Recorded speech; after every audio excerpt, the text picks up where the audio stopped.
Ladies and gentlemen, it's time to confront the truth about Secretary Alejandro Mayorkas and his handling of border security. From a conservative standpoint, it's clear that Mayorkas has repeatedly lied to both Congress and the American people about the parole and release of dangerous individuals into our country. He has shifted his story multiple times, evading accountability and transparency. This deception undermines our laws and jeopardizes the safety of American citizens. It's time for decisive action. Mayorkas must be held accountable for his lies and failures, and we must demand a secure border policy that prioritizes the safety and sovereignty of our nation. For more in-depth analysis and updates on this and other pressing issues, make sure to subscribe to the Clear 2 View News channel. Stay informed and stay engaged. That's a question. You know what he did? I know what he's accused of doing. Which is? Murdering a young woman. And that wasn't the first crime that he committed in this country, was it? Senator, as I've articulated previously, I'm not going to speak about the facts of the case because there is an ongoing criminal investigation. Do you think Mayorkas is trying to hide something? Well, let's find out. Have you read his parole file? Senator, same answer. Now he thinks we are all idiots and we are as dumb as a mule. So you're not going to say whether or not you've read the parole file? I've got it right here. Have you read this?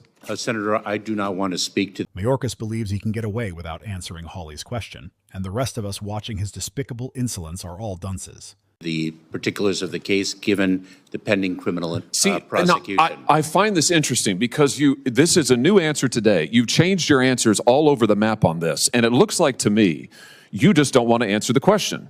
2 days ago, you were asked about this in the House Homeland Security Committee. I've got the transcript right here in front of me. You were asked the same question. Jose Ibarra, why was he paroled? You said, I don't know. You said, I don't know. I don't have the case details with me today. Congressman Bishop says, you don't know? And you said, I don't know. I don't have the details with respect to that individual's case, but I would be pleased to provide them to you, Congressman. You didn't know 2 days ago. Now, interestingly, on April the 10th, 6 days before that, you gave Senator Katie Britt a different answer. She asked you the same question. She said, why was Jose Ibarra paroled into the United States? You said, and I quote, Ranking Member Britt, there was no derogatory information of which we were aware. So you were happy to comment on the case then, on April the 10th. By April the 16th, you had developed amnesia, and today you say you just won't comment. So which is it, Mr. Secretary? Now that we have the file, I'll tell you what the difference is. Congressman Bishop didn't have the parole file, and Senator Britt didn't have the parole file, and now we do have the parole file. And now we all know that the reason he was paroled into this country was because lack of detention capacity, which, as you and I both know, is not a valid reason under the statute. And now that we know that for sure, this is right out of the parole file. Here it is. Subject was paroled due to detention capacity at the Central Processing Center in El Paso, Texas. Now suddenly you don't want to talk about it. This is extraordinary. It's also a pattern with you. So let me just try one more time. Have you read the parole file? Senator, I'm going to give the same answer, and let me say it. Well, which one? Are you going to give me the answer you gave to Senator Britt? Are you going to give the answer you gave to Congressman Bishop, or the answer you gave to Senator Paul, or do you want to try a fourth one?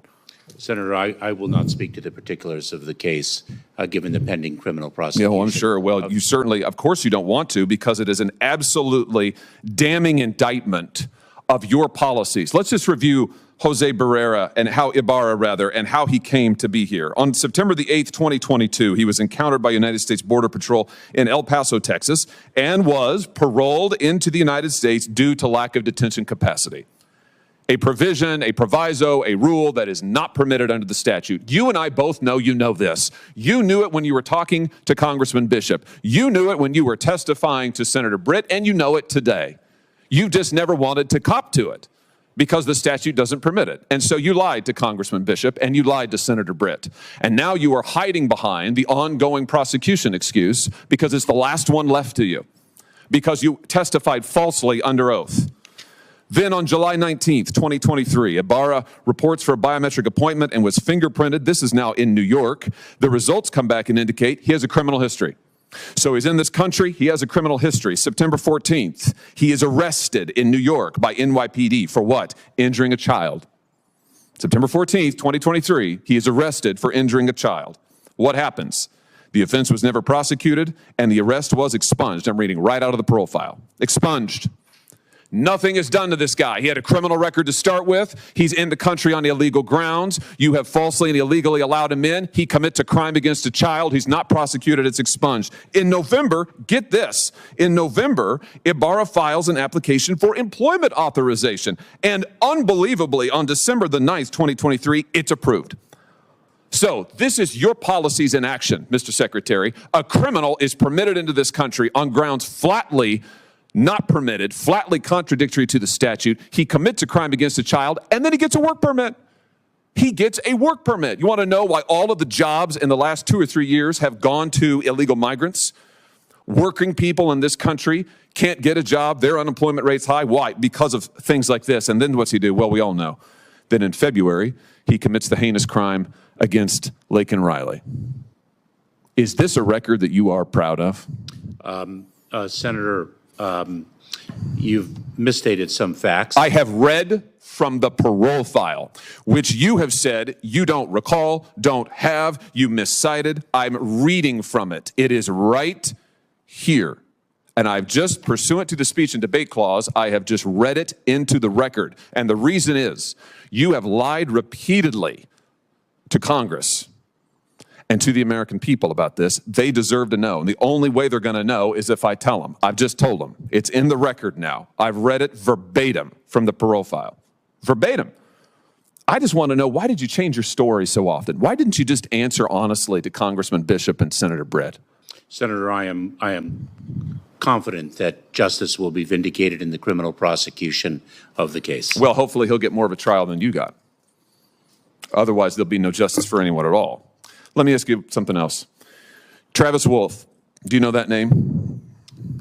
Not off the top of my head. Travis Wolf is a 12-year-old boy from Missouri.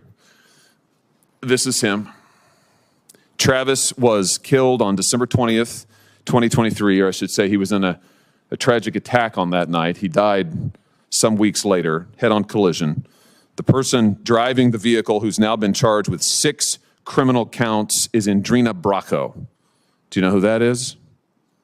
I do not, but let me communicate that I know that all of our hearts break for the family of this young boy who died. What? Did we really hear what he just said? Does anybody even think for a nanosecond that Mayorkas goes home at night and even remotely thinks about the boy or any other person who has been hurt or injured because of his actions of opening the border wide up? In that accident. Well, she's an illegal migrant here from Venezuela. Local law enforcement tell me that she was detained briefly at the border in 2023 and then released. And then she commits this crime. Multiple people have been stabbed in O'Fallon, Missouri by illegal migrants. Mr. Secretary, I know that you think your policies are a success. You've sat right there in that chair and you've told me over and over our policies are working. You're on the record years and years saying that. Maybe they're working for you. Maybe they're working for your political objectives, whatever they may be. I don't know. But they're not working for Laken Riley or Travis Wolf or the people of my state. They are, in fact, a travesty. What you have done is a travesty. And, sir, it is long past time for you to go. In conclusion, Secretary Mayorkas' actions and shifting narratives have shown a clear disregard for the safety and laws of our nation. It's imperative that we hold our leaders accountable and push for policies that truly protect American citizens. Thank you for joining us in this important discussion. If you want to stay informed and be part of a community that seeks the truth, we invite you to subscribe to the Clear 2 View News channel.